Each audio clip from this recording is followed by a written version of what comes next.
దేశానికి సేవ చేసినమే ఇప్పుడు మీ సేవ చేయించుకోండి.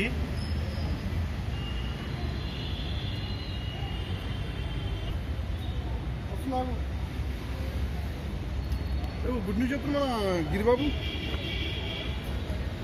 सब सीधा पकड़ो जरा వెనక్కి గిరా. వాళ్ళు అంజాన్ కదే నువ్వు జాన్ జాన్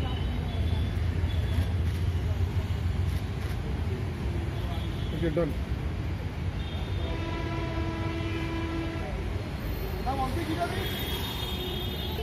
తెలంగాణ సైన్యం నుంచి పదవీ విరమణ చేసిన మాజీ సైనికులమైన తెలంగాణ వాదులం ఈనాడు నూతన సంవత్సరం శుభ సందర్భంగా మా సైనిక సంఘ సభ్యుల కార్యవర్గాన్ని ఈనాడు క్యాలెండర్ రూపంలో రిలీజ్ చేయటం జరిగింది. ఈ రిలీజ్ చేసే సందర్భాన్ని మా హోమ్ మినిస్టర్ గారైనటువంటి మహమ్మద్ అలీ గారి చేతి మీద ఆయన ఇనాగ్రేషన్ చేశాము. ఇది ఏ విధంగా మేము దేశానికి కావిలి కాసి ప్రజలను కాపాడుతూ దేశాన్ని కాపాడుతూ వచ్చామో ఈనాడు రాష్ట్రంలో ఉన్న మేము మాజీ సైనికులమైనప్పటికీ రాష్ట్ర ప్రజలకు రాష్ట్ర ప్రభుత్వానికి మా వంతుగా కావాల్సిన ఏ సమయం ఏ సందర్భంలో ఆశించిన సైనికుల మాకున్నటువంటి కదలికలు మాకున్నటువంటి ట్రైనింగు మాకున్నటువంటి దేశభక్తిని ప్రజల ముందు కూడా పెట్టి మా వెల్ఫేర్లు వాళ్ళకు అందాల్సిన సంక్షేమాలను వాళ్ళకు అందాల్సిన కష్టాలను మేము మా మీద వేసుకొని తీర్చడానికి సిద్ధంగా ఉన్నామని సవినయంగా మన తెలంగాణ ప్రజలకు విజ్ఞప్తి చేస్తున్నాం. ముఖ్యంగా హోమ్ మినిస్టర్ గారైనటువంటి మహమ్మద్ అలీ గారు ఈనాడు మాట్లాడుతూ మాజీ సైనికులు గత కొంతకాలంగా మీ సమస్యల మీద మాతో సంప్రదిస్తూ వస్తున్నారు, ఆ సమస్యలను ప్రభుత్వం పరిశీలనలో పెట్టుకున్నది అని చెప్పడం జరిగింది. నేను చెప్పిన పరిశీలనలో చెప్తూ వచ్చిన మాట కరెక్ట్ అయినప్పటికీ మాకు కనీసం ఉండటానికి మా ఇళ్ల స్థలాలకై 2001లో కేటాయించిన ల్యాండ్ని ఈనాటి వరకు మాకు అందకుండా దూరం అయిపోతుంది.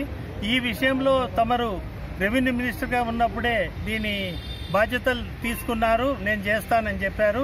ఇప్పుడు తమరు హోమ్ మినిస్టర్గా అయినందున ఇది రెవెన్యూ మినిస్టర్ ఎవరైనా వారికి ముఖ్యమంత్రి గారి దృష్టికి తీసుకుపోయి మాకు మా కేటాయించిన 46 ఎకరాల 12 గుంటలు 550 మందికి అది ఇప్పించినట్లయితే నిజంగానే మా సైనిక కుటుంబాలలో ఆనంద హర్షాతి రేఖలు మన ప్రభుత్వం మీద విపరీతంగా పెరిగిపోతాయనటంలో ఎటువంటి ఆశ్చర్యానికి సంబంధం లేదు.